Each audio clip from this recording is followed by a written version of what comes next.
న్యాయాధిపతి, న్యాయము తప్పనివాడు, పక్షపాతము లేకుండా మోషే కదా అని అనుకోకుండా క్రియలను బట్టి తీర్పు తీర్చువాడు కన్నా తండ్రి.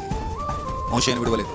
మరి దావీదు అతని ఇష్టానుసారుడైన మనుష్యుడు. దావీదు దేవుని ఇష్టానుసారుడైన మనుష్యుడు, దేవుని చిత్తం ఎరిగినవాడు.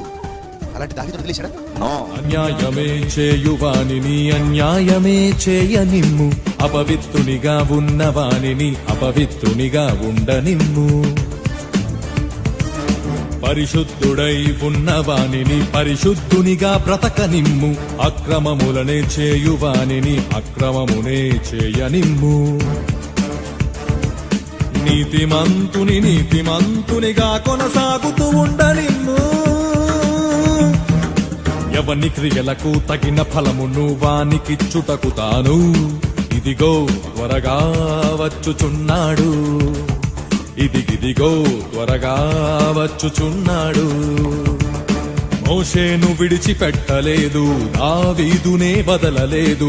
పక్షపాతమాయనకు లేదు, అవిధేయతకు శిక్ష తప్పదు. క్రీస్తు న్యాయపీఠం ఎదుట ప్రత్యక్షం కావాలందరూ, క్రీస్తు న్యాయపీఠం ఎదుట ప్రత్యక్షం కావాలందరూ.